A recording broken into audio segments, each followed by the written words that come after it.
I'm Ro, welcome in or welcome back to the gang. I've got someone special with us today. Back at it again. Hi, I'm Blessing. Bad girl blessers, if you didn't know, now you know. How do you know? Of H2 and O. No, a halal drink.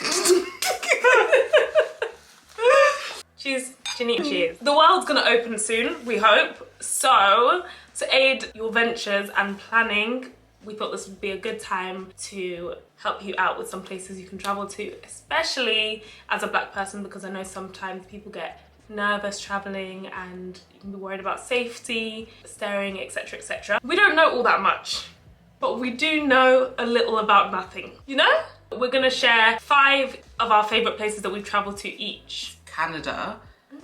Yeah. People are actually really friendly. Like when they say Canadian people are friendly, it's not a lie. They genuinely are friendly and not just to be polite. So where I was staying with my auntie is pretty safe. I mean, no one actually lived there. It's like a small town. But in terms of Toronto, I know in Toronto, like the big city, that can be quite unsafe. I remember going to an outlet and the woman was like, oh yeah, I'm from Toronto. Like you should be really careful with your phone in your bag. Like people will pickpocket you. And I was like, oh, okay. And then she was telling me that, oh, in comparison, London's really safe. I was like, if that's in comparison, imagine how unsafe it must be. What did you enjoy about Canada? The food, like there's like a variety of food. I mean, it's like, it's multicultural. yeah, there were things to do and it was really pretty. In terms of staring, I didn't think anyone stared because like, it's so diverse, right? yeah, it's not really, you're not gonna stare at you may stare at a blonde black person because I was blonde at the time again, but like they weren't staring because I was black. Mine is Albania, and you're thinking, what the heck? That's so random. And it is random. However, it's so beautiful. I remember standing on the beach in Albania. Obviously, it was just sea on one side, and then you look up and then literally next to you are these gigantic mountains, and it's so beautiful. The contrast between them is incredible.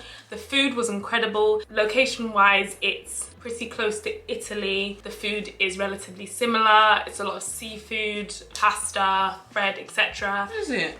Yeah, it's really good. Isn't that Rita or Albanian? Is she? I don't know. Yeah. Oh my god, the people were so kind. There was a lot of staring, but I went with friends. We went to a festival called Kala Festival. When that's next on, definitely go.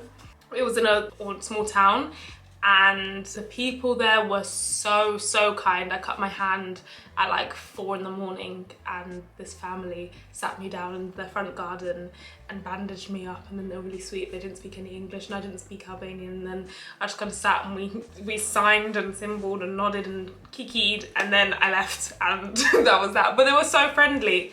Yeah, people did stare, but the staring wasn't malicious. It was just like, ooh, I've never seen a black person. That was for me. I've been to Dubai. Dubai is very, well, you've heard about Dubai, right? It's very luscious and a lot of rich people live there and go there to spend and whatever. But then I also was in like the residential side of Dubai. So it was like, still, it's very clean. Dubai is very clean. There's a lot of malls. There was a lot of staring for people who went Dubai nationals, Indian people and Filipino people. But I don't know why, like, it sounds really weird. Because in Dubai, there's like a stereotype for people who are black. Yeah. They think that you're there for like a sugar daddy. I am. You're there for a sugar daddy. Or mostly you're a prostitute. Actually, there were a lot. My parents were in Dubai a couple of months ago, actually. And my mum called me and she said to me, so my parents have been married for 20 plus years. They didn't think my parents were together because my dad is white and my mum is black. So they thought that, and actually to be fair, my dad probably looks more Mediterranean. He looks like a Middle Eastern man, if anything, but he's a white man. In the hotel, they thought that my mum was a prostitute, even though they were with my younger sister. She was like, I had to go and check the concierge and be like, sir, this is my husband and you're trying to make me feel uncomfortable, but I've been married to him. Yeah, that's the one of the things they think that black people, African people are prostitutes. And I think that's probably sometimes where they stare because I'm I'm very fortunate to not be in the areas where they frequent. So they probably thought I came from like, makes sense? Right. Or I thought I came from there. What, they had a certain stereotype of what I do. Of what black people are and what black people do there. And then you didn't fit into that mold, so they were staring. Friendliness, I wouldn't say they're unfriendly. I think they just very much mind their own business. Where they lack in, I can't say lack in friendliness, but hospitality in Dubai is such a big thing. Like if you go to a supermarket, someone's going to give you a trolley, they're going to pack your bags for you. Yeah, but then I think Dubai is also very expensive. So if you go anywhere with money, the treatment's going to be slightly different, I think, right? Yeah, but it's like a supermarket. No, but I mean, in relation to being black, obviously you hear like loads of horror stories about maids going to work there. I've had family go to work there actually. And I've had family that were really mistreated. My mum has a business in Dubai, a cleaning business, one of her many businesses for some reason, has a cleaning business in Dubai, and basically the worker turned up early and they told us to go wait until it was time for her to come, and then when it was time for her to come, she came back and they wouldn't let her in, and they called my mum and they complained that she sent a black person. Really? Yeah, but then that's like out loud, but in Dubai they're like, oh, we don't want you because you're black. And when they're advertising for work, they can be like, we want Indian people, we want Filipino people, we want black British people. That's the same with Korea though, but we'll get on to that. With there was nothing much to do, they were just shopping, I guess the same way as Dubai. Yeah, I feel like Dubai is probably good if you have disposable income and you just want a luxurious holiday. Anything else about that? Food. I wouldn't say it's a budget-friendly holiday. Actually, do you feel like Dubai's pretty cheap, actually, in really? terms of like going to the mall and getting food. I mean, obviously, if you live, because I always convert everything back to pounds. We shouldn't, but we do. And it's cheap than the UK. Thailand.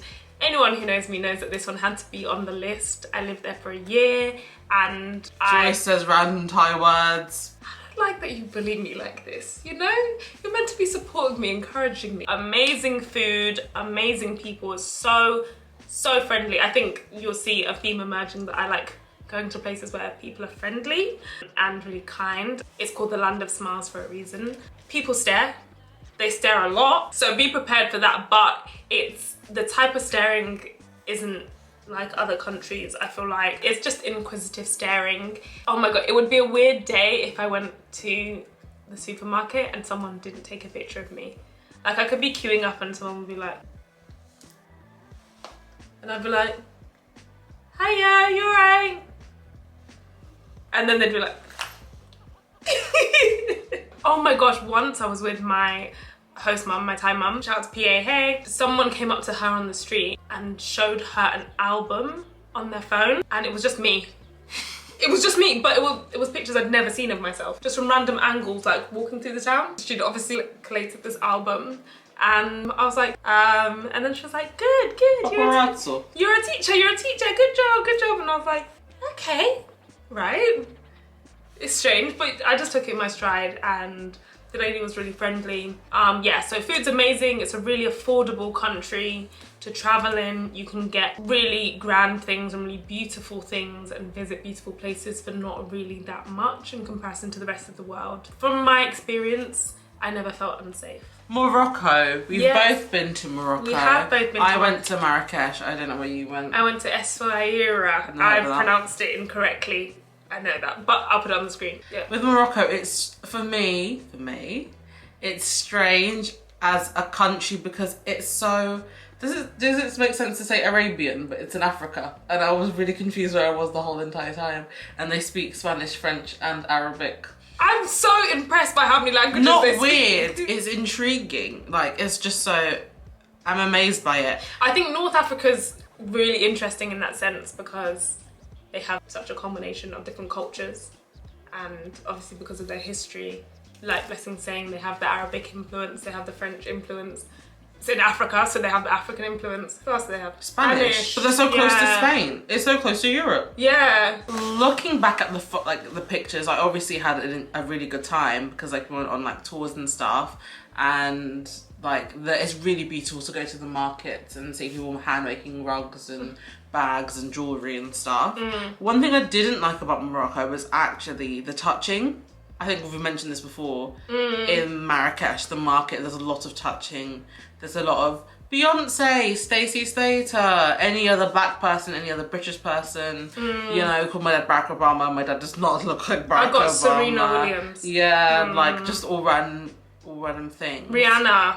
But it's more funny in terms of what they're saying. It's more like you take it with a pinch of salt. It's just humorous. But yeah, touching is a big no-no. And what's so weird is that they're a Muslim country, so they shouldn't really be touching women anyway. That's what I found. That's why my mum got annoyed as well. That one man called my mum brown sugar, and she flipped. What did you say? And then she started ignoring him, and then he tried to apologise, and then she wasn't budging. Wasn't it? And then my dad was like, mate, just leave her alone. Okay, so for me, I visited Marrakesh for a day, but other than that, I was in Essaouira. It was a seaside town. It was really nice, really friendly. We met a lot of people. The accommodation was beautiful. We stayed in like this multi-layered riad. I don't know if they're all like that, but it was lovely. I didn't experience touching. I did experience a lot of staring from men, not from women. Didn't care, but the men stared a lot. I was with my brothers and my dad, so that made them a little bit uncomfortable. But yeah, like you said, it's a Muslim country, so that's where the boundary was slightly strange. And they were very, I think any black woman who's been there before, I think any foreigner will know that they were very open with kind of being like to my dad, I'll buy her for this amount. Oh my god, someone tried to buy my sister. I'll buy her for in exchange for a horse. Or like, how much are you selling her for? And my dad was like, I'm doing one little Arabic banter. When you're entering those situations, for me, I'd prepared myself and I'd done my research, so it didn't really feel like, oh my gosh, it's just me, and oh my god, they're so obsessed with me. It was just kind of like, oh, I take this to be something that's common. I don't think it's right, but it's common. So I can remove myself from the situation when I'm in it. They're just shouting things at a woman that they see, as opposed to shouting at me as an individual. Oh my gosh, yeah, men were quite forward. But I wouldn't say it wasn't anything that was super invasive or that made me feel unsafe. About safety, I don't know, but I just remember landing in Morocco and then going to our accommodation. So it was like a whole like land of villas or something. But the drive up was like, just the road was pitch black and you couldn't see anything. And then it started to get bumpy. And then we all thought we were being kidnapped. And then my mum and dad started praying out loud. And then, you know, we saw lights and then it was a villa. But at the time we felt unsafe because we didn't know what was going on.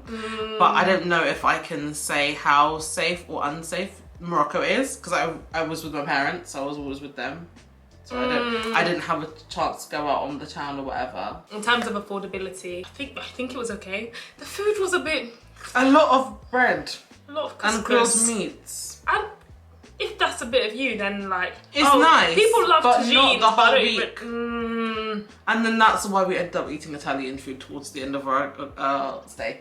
That's nothing to do with the Moroccan people. Yeah, it's nothing to do with... The food is nice if you can eat the food. But if you can't eat the food, then there's not a lot to accommodate. Otherwise, in Marrakesh maybe, but where I was, not really. Turkey, I know Turkey is known commercially for being the hub for surgeries and people going to get BBLs and veneers and etc. But I stayed somewhere really lovely. I don't remember the name, but I'll put it on the screen. Everyone was so friendly. Staring was minimal. I don't even think people... They stared like, to be like, ooh, hi. Do you know what I mean? It wasn't like, oh my gosh, you're black. It says 0M. What does that mean? I don't know. I haven't seen that. We're back after some technical difficulties. If the frames change, then you know what happened. We'll skip past it. Is Korea. That's our last recommendation. We're both here. We'll look at it from a traveler's perspective first. If you're just a holiday maker, we live here, obviously, and we work here, so our experience is different. We've had a lot of good, but a lot of bad too, which we shared some with you in terms of racism. But I think a lot of our experience here has been to do with being in a negative work environment because we previously were in one. But I think now a lot of the issues we had have been resolved because we're in an amazing workspace. So I think we're viewing Korea differently now, and the Koreans that we tend to interact with because of the workspace we're now in. I've been to Korea on holiday before, and obviously I kept on coming back. I came back 4 times before I decided to live here, so I think it's a really good place to have to holiday, especially if you like K-pop and dramas and stuff. I think that's usually what attracts people here, and there's a lot of things to do surrounding that. I think it's affordable. I think it's affordable. Maybe most money that you probably will bring is to buy stuff, like whatever merch you want to buy. And to do stuff, but I think you just do stuff on holiday anyway, right? Visiting new places. But most people want to spend on like K-beauty or like Cacao Friends or BTS, whatever. Yeah, and from a non-consumer perspective in that sense, in terms of the media sense, I think even if you're not into the K-pop, K-industry aspect per se, Korea's just really...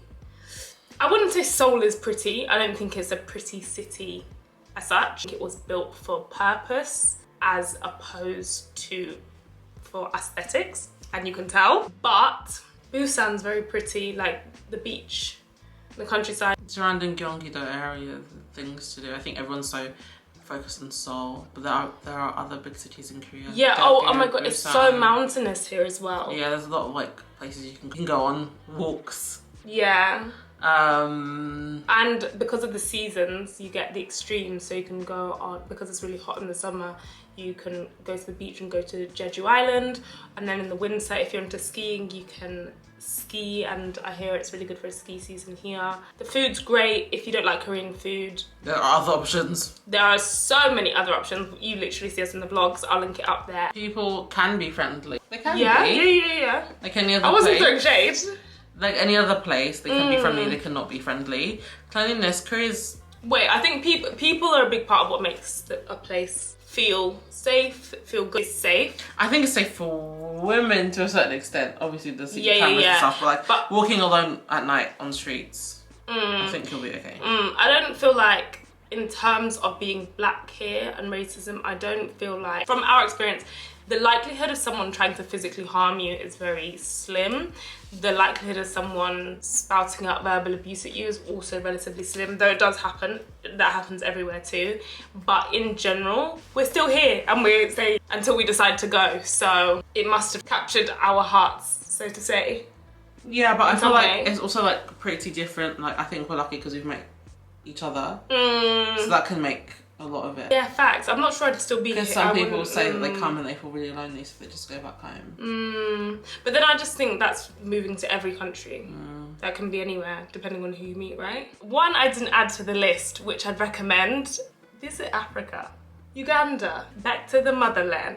I would recommend Uganda. I think for me, safety is not 10-10. I'll be straight with you. It's not all there. But if you just pay a little bit more money, it's so underrated. It's so beautiful, so green. The kindest people you'll ever meet in the world, ever. As little as people have in Uganda, they will give to you, right? They will share it with you. And as much as there is corruption, I think every country has its flaws, and we haven't spoken about the flaws very much because I want to keep this video positive.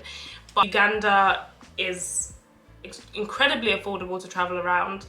And the food is amazing. It's very palatable food, especially for Western taste buds, I guess. The weather, best in the world. It's like a solid 27 the whole year round. Would you recommend Nigeria? I kept silent for a reason. And the reason is no. I think Nigeria, I feel like with Nigeria, I feel like most of my I'm indifferent about it is because I've always been kept inside because I've mostly been a child, do you know what I mean? And because they are worried about safety. I mean, I don't know so much anymore, but my parents were worried about safety, so I was mostly inside. But I do agree with you. I think if you pay a little money to have the security, to have a driver, to be able to, I think you'll have a good time. Yeah. When I went recently, like the house, like I had my family was so nice. I saw, if my family are nice, obviously to me, they're obviously nice to other people too. Yeah, that's true. Because people can just be like horrible, but I found it really interesting. But there's a whole talk, I have a whole opinion about Nigeria that has so much potential, but as does Uganda. We have so many comments about corruption. Africa. Corruption, ruining it. And I don't know why I turned into a Caribbean woman. My mum's gonna say, darling, you know it's not you, babes. And I'll say, yeah, do you know what, mum, I'm not a Caribbean woman. But that's what comes up sometimes, so I don't know. Anyway, yeah, if you have any more questions, drop them below and we'll do our best to answer them. Of course, thank you so much to Baby Girl Blessers. She has a channel, as you guys know. It's in the cards and linked below, so go and show her some love because you always love her here. And also go and comment on her videos and tell her to post more. If you enjoyed this, and you like my other content, feel free to like, comment and subscribe. All of that. And I'll see you in the next one.